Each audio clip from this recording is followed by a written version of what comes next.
when your center console gets wore out and it starts to crack and such, it only costs roughly about $35 to replace this leather on it. So what you need to do is order a new cover. This is what you're getting in the mail, and this one is from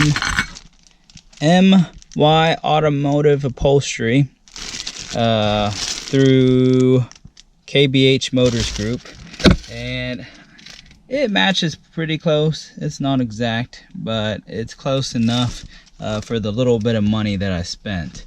To replace this, you just open up your console, and then you're going to remove all the screws that go around here. It looks like there's 2, 4, 6, 8 of them. Once those are removed, you press down on the release button. And let me set my camera here. Press down on the release button, and then you just pull this out. Now, we just need to remove the cover from the hinge, and it looks like there's 2 screws to do this. And I'm probably gonna let my cover just fall behind me since I'm holding the camera with my other hand. There we go.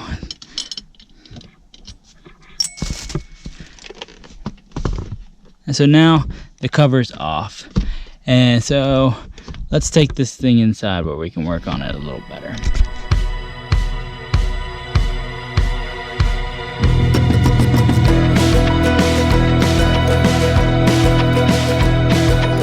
Go ahead and lift up this rubber cover. Remove 4 screws.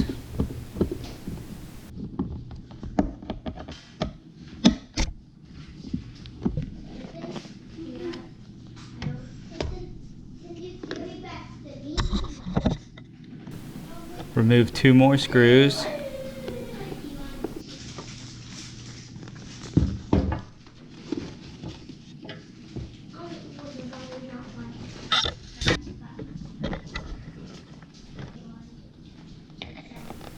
And start pulling out all these staples using a flathead screwdriver and a pair of needle nose pliers.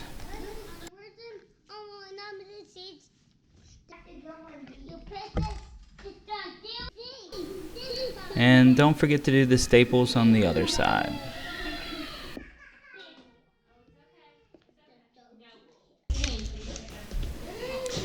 Now we can pull the cover off.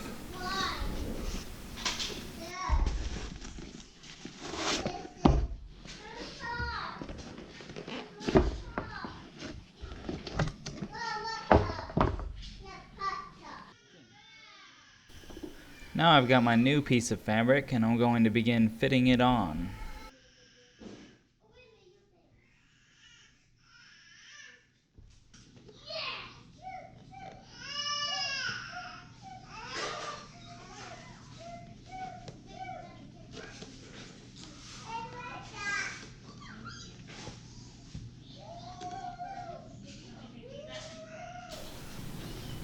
The best way I can describe doing this is it's like gift wrapping a present. You have to pull everything nice and tight while trying to keep that stitch line where it's supposed to go around the edge.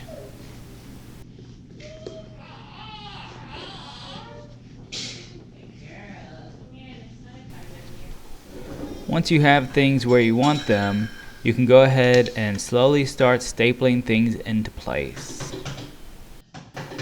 Again, it's a lot like gift wrapping, just pulling things tight and working your way around to give it the shape it needs. There'll also be some spots on the inside where you have to fold things over and staple them into place because there'll be excess material around some of the curves. That's what I'm doing right here.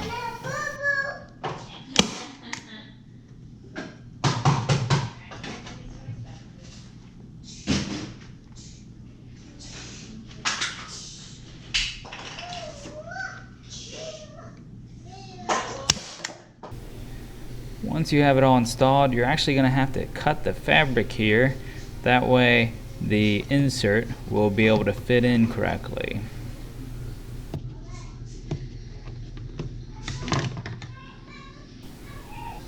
After I cut both sides of the front, I then needed to cut both sides here at the back as well.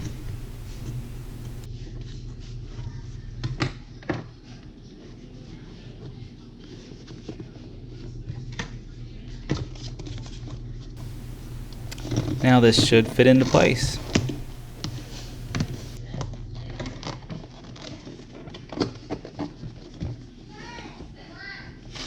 Since it fits, I'll finish stapling it down.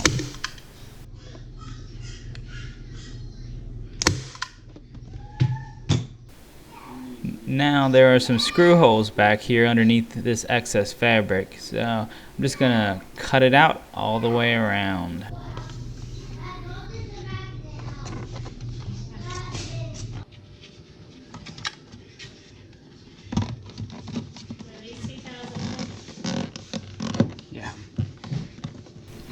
Everything will go back together the same exact way that it came apart. So I got it together, closing it up, and there it is, all finished. You know, I believe this definitely is an improvement over the damaged console that was in here before, and for $30 I'm satisfied with the end result. But with that said, there were still several things I didn't like about this. If there are other brands out there, I would definitely try buying one of those instead next time. Things I didn't like about this, I didn't like the fit. I felt like it didn't fit nearly as well as the stock one did. In fact, no matter how hard I tried, I felt like there was a little wrinkle right here on each side that I just couldn't pull out. And I mean, I just stretched and stretched and stretched, and instead of pulling out the wrinkle, it would mess up my line along the seam. And so I just had to finally decide to live with it. I also think the color doesn't match perfectly. Here in the dark, it doesn't look so bad. But if you get it out in the sun, there's a definite color difference. And then, you know, I didn't like that you had to cut the fabric to install it. You know, little things like that, the manufacturer should have just done better. I sew custom boat covers every once in a while, and I sort of feel like had I had the fabric, I probably could have taken the pattern of the old cover and made something that fit better than this one did. But overall, it wasn't that hard to do and definitely worth the time and small expense. I hope this video helped you. If it did, would you mind helping me by taking a few seconds to click the subscribe button? I post a lot of how-to content with everything from full differential rebuilds to easy peasy oil changes, hoping to help people of all levels wrench on their own machines. Thanks for watching. I appreciate you.